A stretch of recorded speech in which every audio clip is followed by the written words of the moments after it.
Buenos días, jóvenes estudiantes. El día de hoy vamos a abordar la primera unidad y la segunda unidad de nuestro módulo curricular. Iniciamos con el tema de la gramática. Recordemos, ¿verdad?, que la gramática es el conjunto de reglas y normas que te van a indicar cómo hablar y cómo escribir correctamente nuestro idioma español.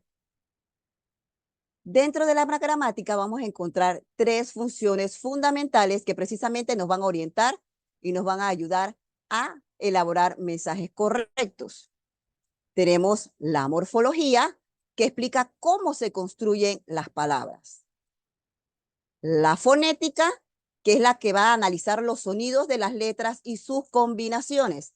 Y la sintaxis, que va a determinar la manera cómo deben organizarse las oraciones. En este sentido, entonces vamos a ver qué son las oraciones. La oración va a ser el conjunto de palabras ordenadas y con sentido completo. Estas pueden ser unimembres, bimembres o oraciones simples.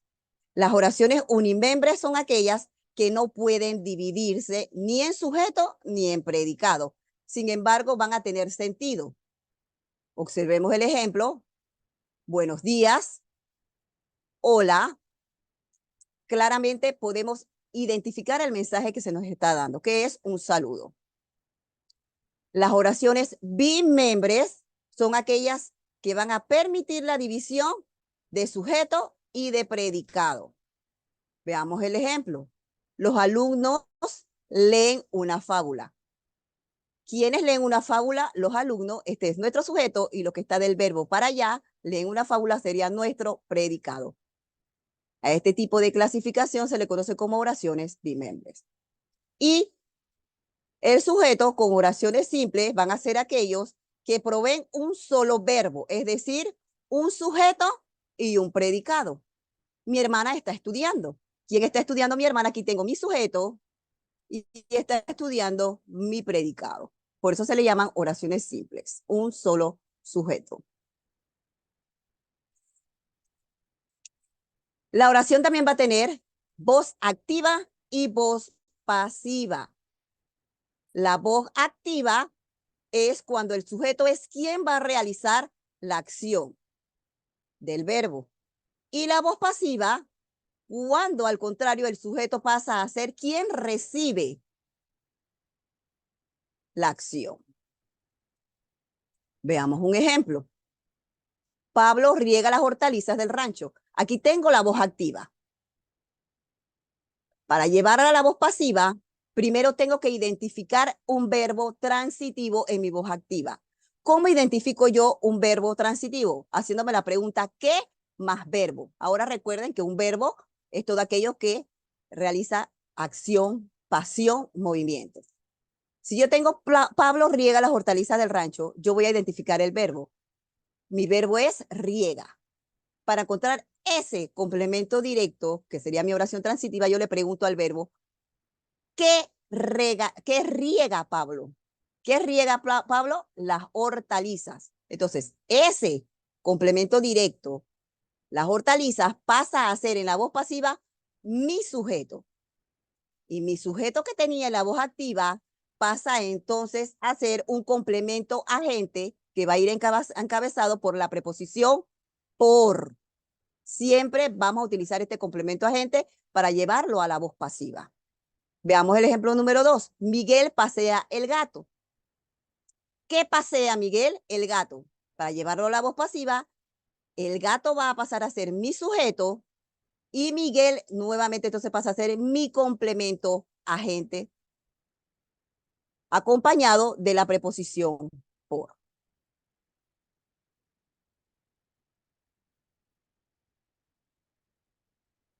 Las partes de la oración. Toda oración tiene sujeto y predicado. El sujeto va a ser la persona, animal o cosa de quien se dice algo. Y el núcleo va a ser precisamente en mi sujeto de quién se está hablando. Vamos a tener sujeto tácito, sujeto expreso y sujeto simple. El sujeto tácito es cuando el sujeto no aparece directamente en nuestra oración, pero se va a sobreentender. Leía un libro. Para encontrar el sujeto en mi oración, recordemos que yo debo preguntar quién o quiénes más verbo. Si mi verbo es leía, yo pregunto, ¿quién leía un libro? No tengo aquí mi sujeto, está tácito, porque yo me puedo responder, ¿quién leía un libro? Él o ella. Ese sujeto que se omite se conoce como sujeto tácito. Voy a tener sujeto expreso. El sujeto expreso, a diferencia del tácito, es el que sí tiene sujeto y predicado en la oración.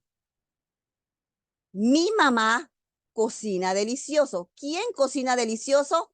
Mi mamá. Aquí está de manera explícita mi sujeto. A esto se le conoce como el sujeto expreso, el que aparece en la oración. Y el sujeto compuesto, que se le llama compuesto porque va a contener dos núcleos. Recordemos que el núcleo es de quien se habla en la oración. Si yo digo el perro y el loro se escaparon, ¿de quiénes se hablan?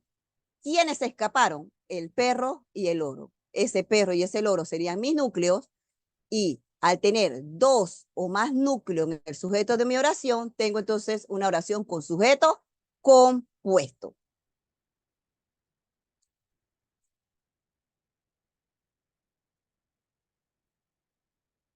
Por otro lado, el predicado es lo que se dice del sujeto. El núcleo del predicado siempre va a ser el verbo.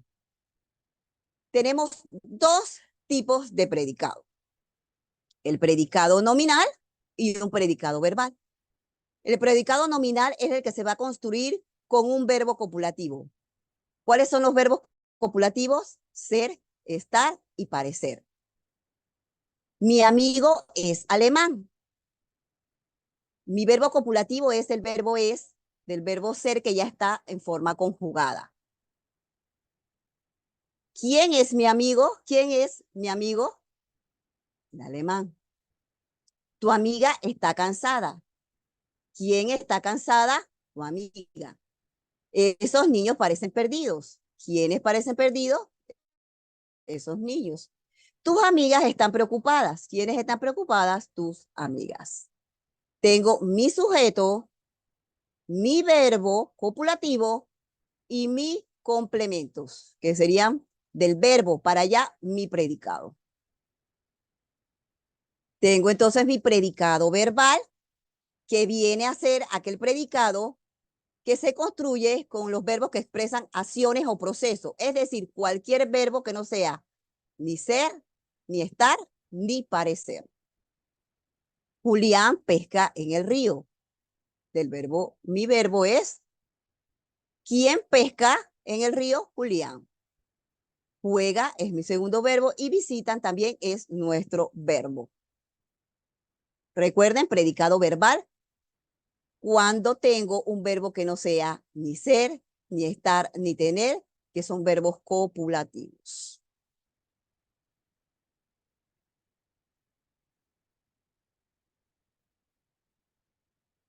Bien, enfocándonos en los primeros contenidos, vamos a realizar dentro de poco una primera actividad que es donde vamos a identificar las partes de la oración: sujeto, predicado, núcleo del sujeto, núcleo del predicado.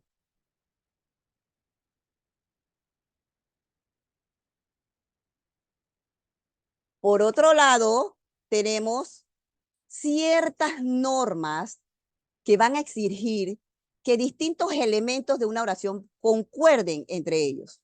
Este tipo de normas o reglas se conocen como concordancia gramatical. Es importante que tengamos presente que el número y el género son dos de los rasgos que permiten el desarrollo de la concordancia, que puede ser verbal, nominal o de otra clase. Para que podamos expresarnos de manera correcta, tiene que existir una concordancia, tanto en los artículos como en los adjetivos y los sustantivos, que formen precisamente una oración. Recuerden Si mi sujeto es femenino, mi artículo debe ser femenino, mi verbo debe concordar en persona y número y mi complemento igual. Veamos de manera más clara el siguiente ejemplo. La mariposa amarilla vuela abajo. Sujeto, mariposa, está en femenino. Por lo tanto, mi artículo debe ser femenino. Si mariposa está en número singular, también tiene que coincidir mi artículo en singular. La mariposa amarilla, que es el adjetivo, también debe ser femenino singular. Mi verbo debe estar en la misma persona, que sería en este caso tercera persona singular. Si mi sujeto está en singular, el género, como el número y la persona deben tener la misma concordancia.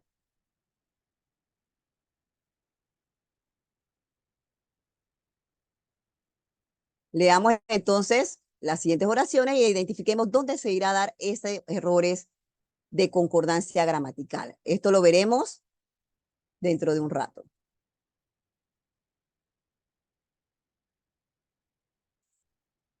Muy bien, ahora vamos a abordar contenidos de nuestra segunda unidad que tiene que ver con la ortografía, el acento, los vicios de dicción, pero vamos a iniciar con el acento, más bien a repasar contenidos que sabemos que ustedes tienen, pero vamos a reforzarlos, a recordar. Recordemos entonces, primero que todo, que el acento es la mayor fuerza de voz que hacemos sobre una sílaba al pronunciar las palabras. Pero, ¿qué es la sílaba? Es importante que tengamos claro qué es la sílaba. Va a ser ese fonema o ese conjunto de fonemas que pronunciamos en una sola emisión de voz. Vamos a tener entonces sílabas tónicas y sílabas átonas. Las sílabas tónicas son las que se pronuncian con mayor fuerza. También son conocidas como sílaba tónica o sílaba acentuada, porque es donde está la mayor fuerza de voz. Y las átonas son las que no reciben el acento, es decir, las que tienen el sonido débil. Si vemos la palabra amistad, la mayor fuerza de voz está en la última sílaba, allí tengo la sílaba tónica. Y las otras dos, que son débiles, vienen a ser sílabas átonas. Ahora, voy a tener acento ortográfico y voy a tener acento prosódico. En este caso, con la palabra amistad, tengo un acento prosódico, es decir, que tiene el sonido de mayor fuerza de voz sin estar acentuada. Pero si tengo palabras como tónica, que tiene el signo ortográfico, que es la tilde, donde esté ese signo ortográfico va a estar siempre la mayor fuerza de voz.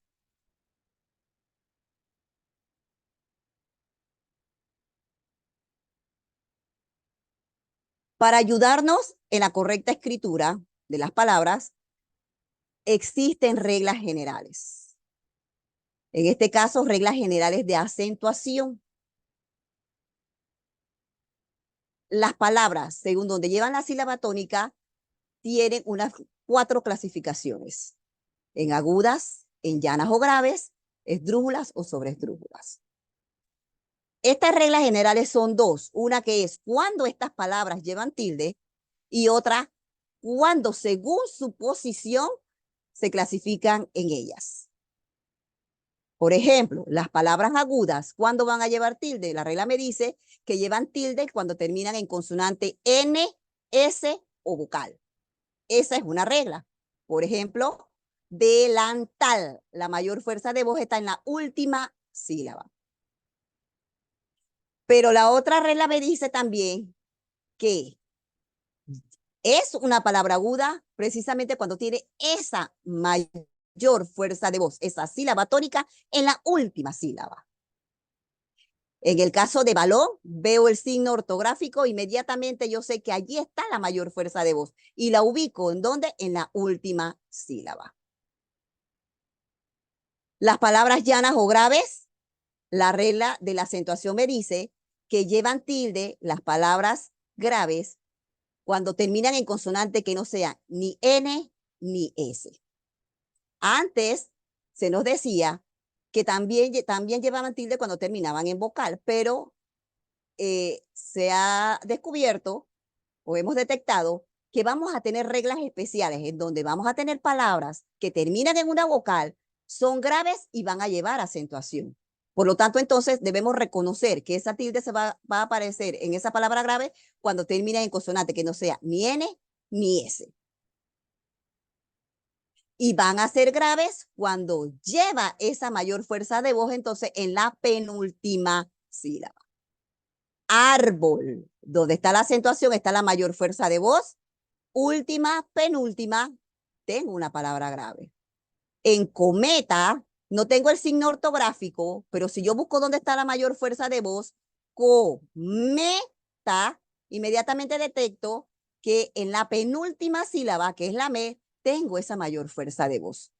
Última, penúltima, tengo una palabra grave. Las esdrújulas me dice la regla que todas llevan tilde, pero la tilde no es que va a ir en cualquier posición. La tilde debe ir en la antepenúltima sílaba. Médico. Como ya yo sé que las esdrújulas van a llevar tilde, inmediatamente yo detecto la tilde y la posición. Última, penúltima, antepenúltima sílaba. Tengo entonces una palabra esdrújula. En pájaro, última, penúltima, antepenúltima sílaba. Tengan presente que el hecho de que yo tenga una palabra que se escriba extenso, como por ejemplo ferrocarril, no es indicador de que va a ser una palabra esdrújula. No, yo tengo que fijarme primero que tenga la acentuación ortográfica y segundo, validar cuál es esa posición. En el caso de las esdrújulas, que esté en la antepenúltima sílaba. Las sobresdrújulas también todas llevan tilde y esa tilde debe estar en la tras antepenúltima sílaba. Corrígemelo. Última, penúltima, antepenúltima, tras antepenúltima sílaba. Tengo entonces una palabra sobresdrújula. Una técnica para comprender mejor y no frustrarnos con eso de último, penúltimo, antepenúltimo, tras antepenúltimo, yo siempre les digo que se aprendan la posición de derecha a izquierda y cuenten agudas, graves, esdrújulas y sobresdrújulas, y es mucho más fácil comprender entonces estas reglas de acentuación.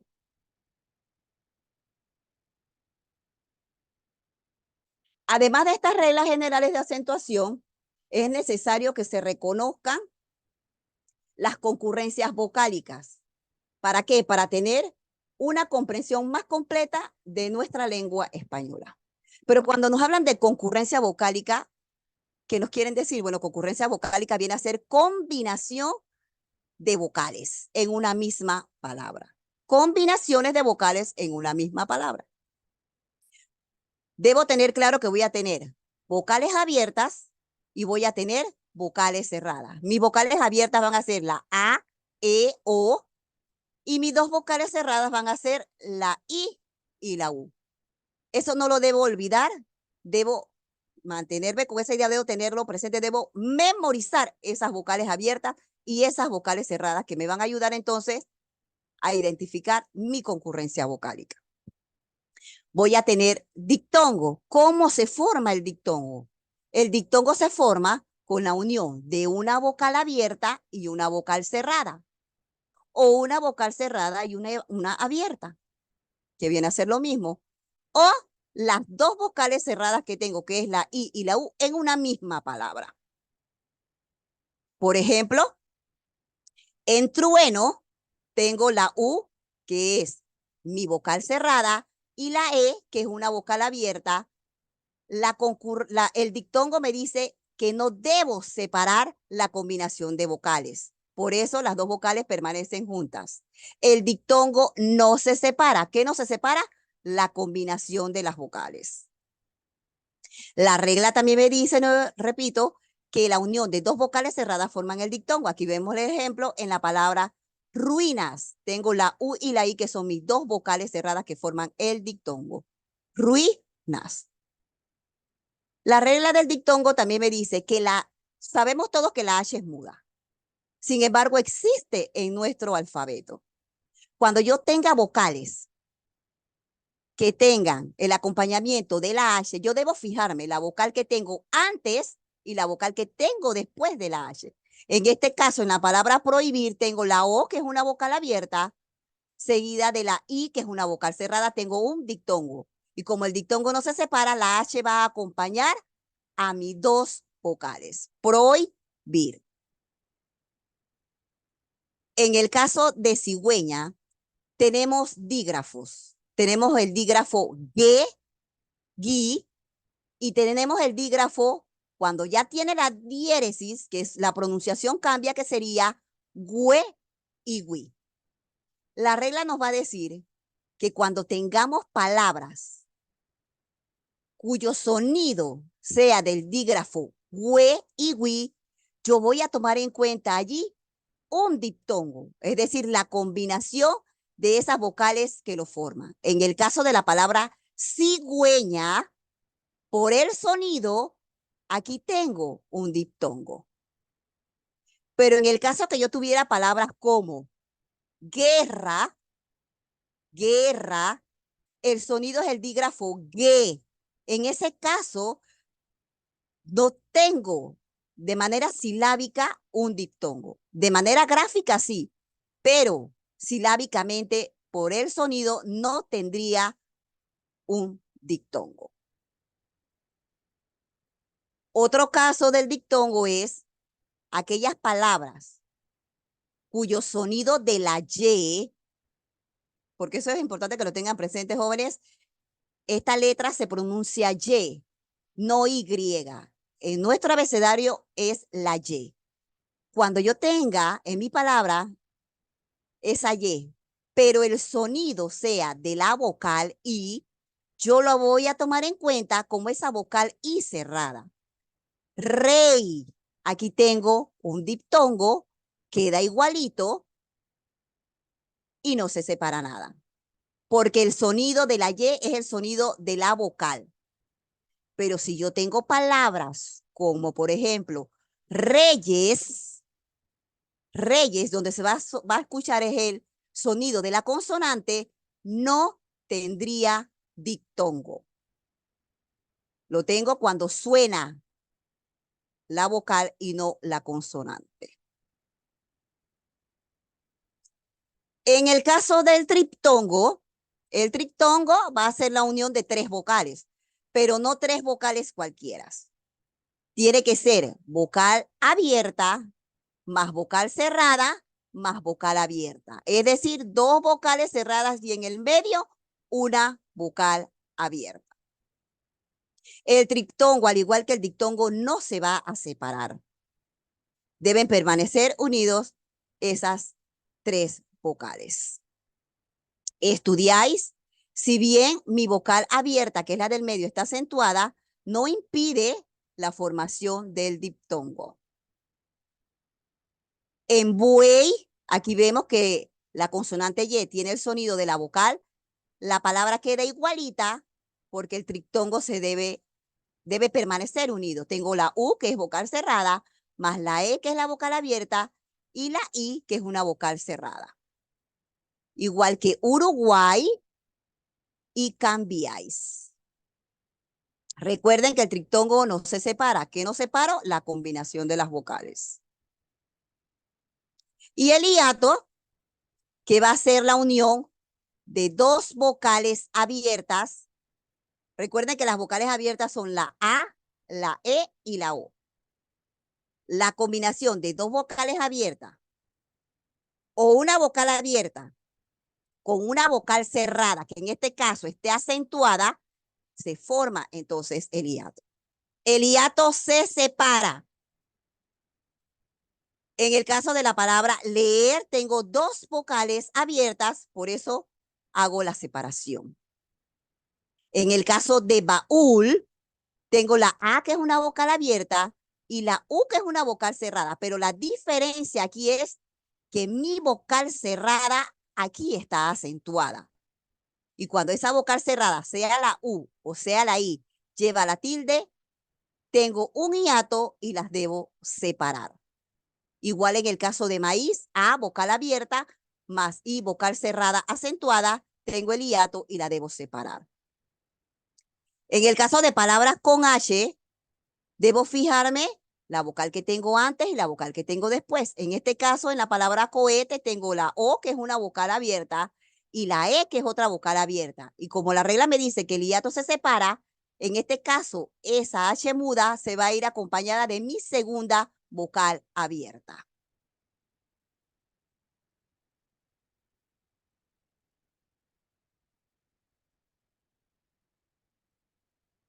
Tenemos a continuación entonces una actividad interactiva que sería el acento, la ruleta genial.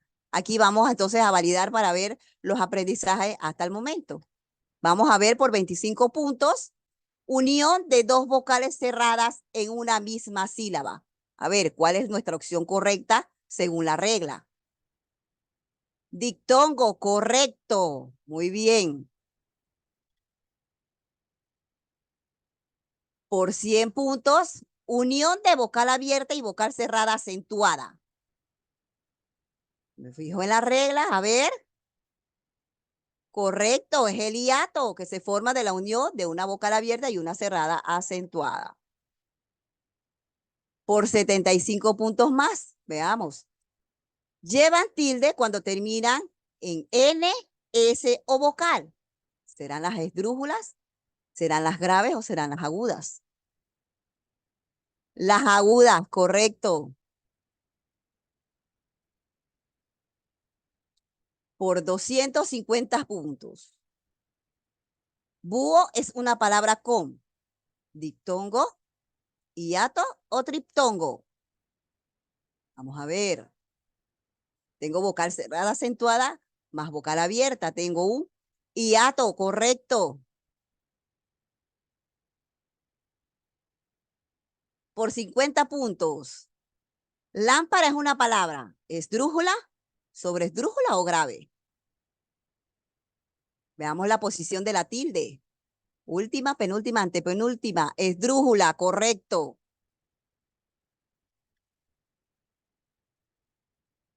Por 500 puntos. Tienen la mayor fuerza de voz en la penúltima sílaba. ¿Serán las palabras esdrújulas, las graves o las agudas? Las graves, correcto. Vamos a ver nuestro premio. Un ticket para viajar. Muy bien. Por último, pero no menos importante, vamos a ver, a grosso modo, los vicios de dicción.